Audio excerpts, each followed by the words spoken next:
없을 리가 없죠. 사실 이게 책 출간이 쉬운 일은 아닌 것 같아요. 제가 이제 사실 이제 공무원 생활을 31년 반을 했고 이 코트라 와서 이제 3년을 했는데 공무원 생활 끝날 때 책을 하나 쓰는 게 어떠냐 이런 얘기를 몇 분들이 하시더라고요. 하시는데 그때는 제가 쓸 생각을 못했어요. 왜냐하면 언제 끝날지도 모르고 코트라 와서 이렇게 3년을 있다 보니까 여기는 임기가 정해져 있잖아요. 그래서 임기가 정해져 있으니까 자기가 끝나는 걸 대비해서 뭘 이렇게 할 수 있는 그런 여유가 있고, 그래서 사실은 이제 코트라를 끝날 때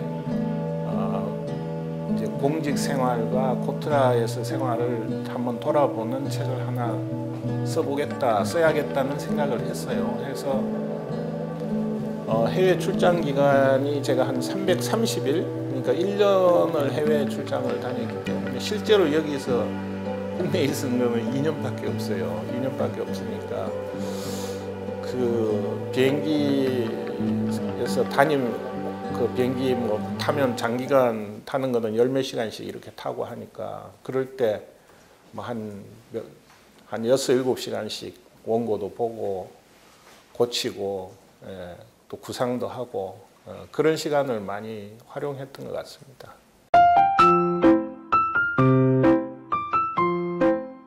사실은 제일 하고 싶었던 얘기는 우리나라의 산업 정책이 어떻게 가야 되는지, 또 거기에 대한 중요성, 이런 얘기를 제가 많이 하고 싶었던 얘기고, 그런 내용들이 들어가 있어요. 들어가 있고, 뭐 개인 인생사도 있고, 또 이 코트라에서 이제 다루었던 무역과 투자 관련해서 전체적으로 왜 무역과 투자가 중요하고 지금 우리가 어떤 상황에 처해 있고 이게 앞으로 어떻게 가야 되는지 하는 데 대해서 전체적으로 정리를 한 거죠. 그래서 우리 젊은 사람들이 뭐 그 참고해도 좋고, 또 우리 코트라 어떤 무역 투자하는 분들이 또 업무적으로 참고해도 좋고 뭐 그렇지 않나 싶습니다. 네.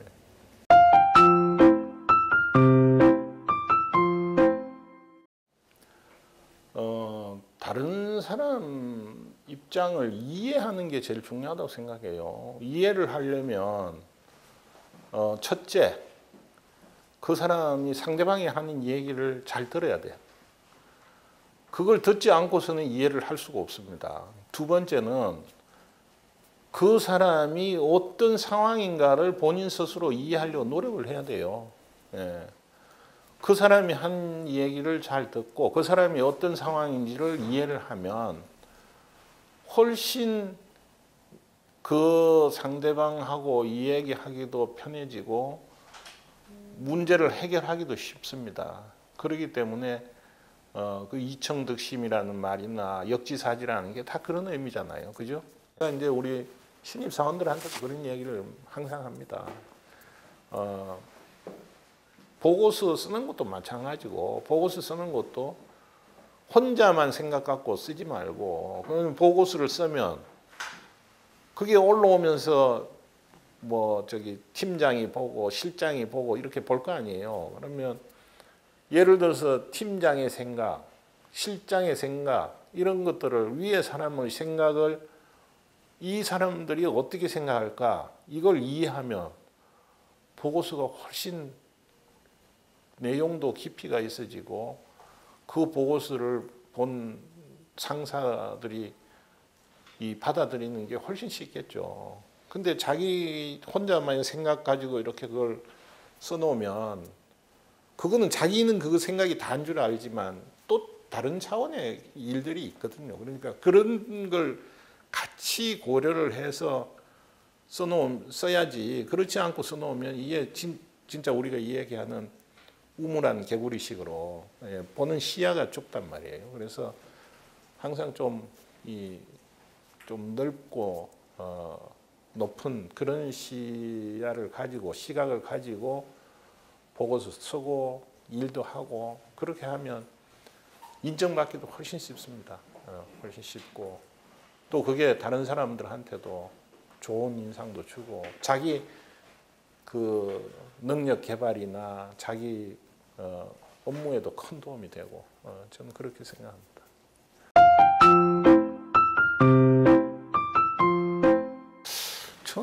저는 요즘 청년들이 뭐 역경과 고난 이야기하지만 사실은 그 이전 세대에 비하면 그 역경과 고난이라고 얘기하기가 어려운 거 아닙니까? 오히려 왜냐하면 지금 아시다시피 우리나라가 1945년도에 광복이 됐고 1950년에 6.25 전쟁이라는 전쟁을 통해서 완전히 황폐화가 돼서 우리가 경제개발 5개년 계획이라는 게 62년부터 해서 이제 불과 한 지금 56년째 지금 60년이 안 됐어요.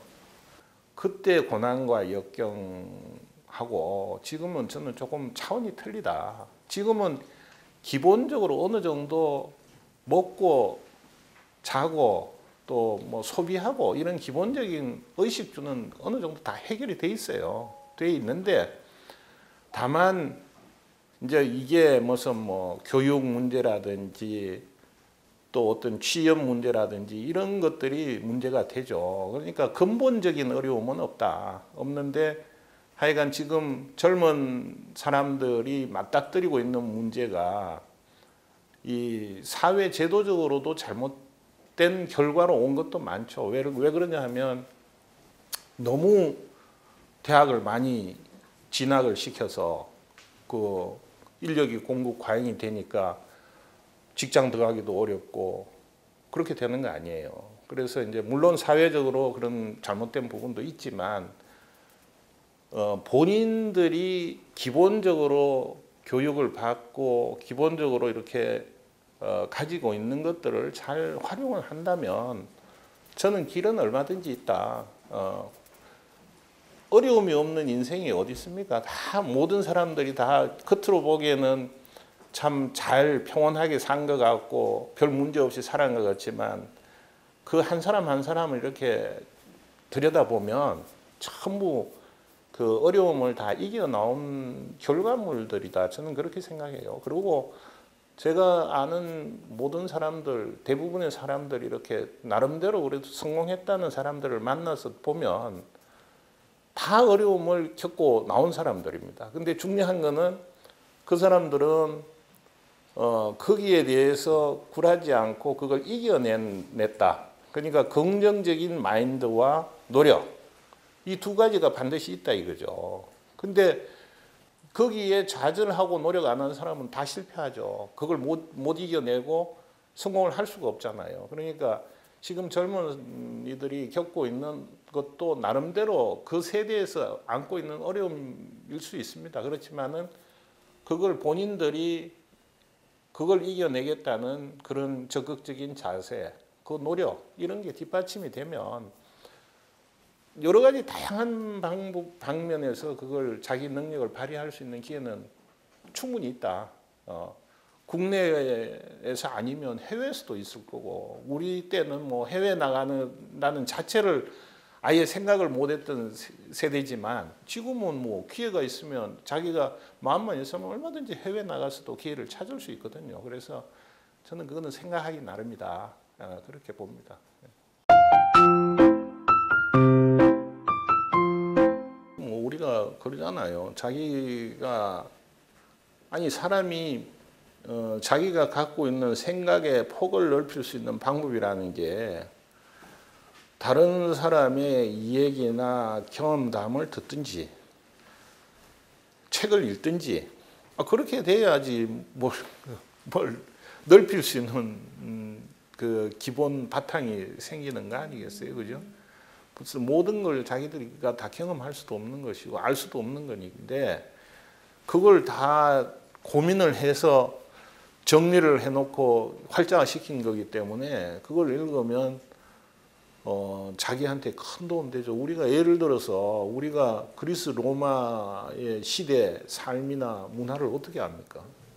근데 그리스 로마 쪽에 관련된 뭐 신화와 관련된 책이라든지 문화와 예술과 관련된 책을 읽으면 그때를 이해를 하잖아요. 그죠? 예. 그런 거죠. 그러니까 책이라는 거는 자기가 직접 경험할 수 없는 그런 경험을 할 수 있게 하고 자기 생각의 폭을 넓혀주고 또 그거로서 자기가 또 다른 차원의 생각을 할 수 있게 만들어주는 동력이 되는 거니까 굉장히 중요하죠. 중요한데 근데 사실 뭐 저부터도 그렇게 책을 많이 읽지는 않아요. 몇 권씩 뭐 정도 읽는 정도인데 물론 어떤 사람은 뭐 읽다 보면 비슷비슷한 내용이 많아서 대충 이런 거는 건너뛰어도 된대. 그리고 딱 핵심적인 거 뭐 좀 거기에 특이한 것만 읽어보면 또 이해가 된다는 거야. 그러니까 자꾸 읽으면 또 이렇게 보는 시야가 생기니까 읽기도 훨씬 빨라진다. 그 말도 맞는 것 같아요. 예를 들어서 우리도 뭐 자기가 잘하는 분야가 나오면 굳이 그 하나하나 읽을 필요가 없잖아요. 그냥 그 부분만 이렇게 핵심적인 부분만 이렇게 딱 캐치하면 금방 이렇게 딱 이해가 되고 새로운 또 생각이 들고 할 수 있으니까 그런 게 아마 읽으면 읽을수록 더 이해하고 또 그렇게 되는 폭이 커지지 않나 생각이 들고 요즘은 이제 이렇게 활자된 책 이런 것보다 요즘 어린애들은 전부 이제 뭐 모바일 기기로 다 모든 걸 다 하잖아요. 그러니까 이북도 나오고 뭐 요즘 다 그렇게 하는데 하여간 뭐 형태야 뭐 다양한 형태가 있을 수 있죠. 저는 뭐 그렇게 하는 게 하나도 그거는 잘못된 방법이나 나쁜 방법이다 이렇게 생각은 안 해요. 그거는 상황에 맞춰서 그건 다 맞춰가면 되거든. 그 내용을 접하고 이해할 수 있는 환경을 어떻게 만들어 가느냐 그런 문제 아닌가 싶어요. 네.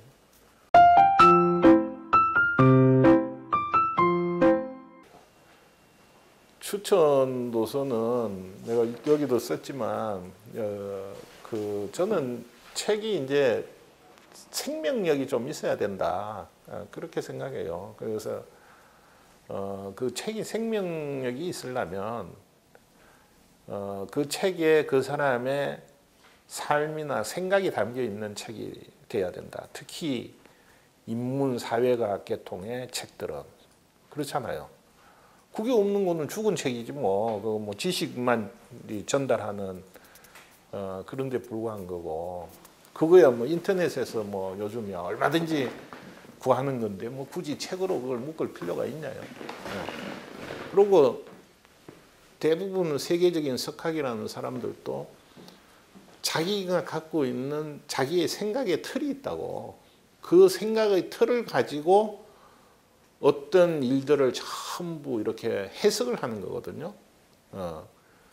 그게 고수단 말이에요.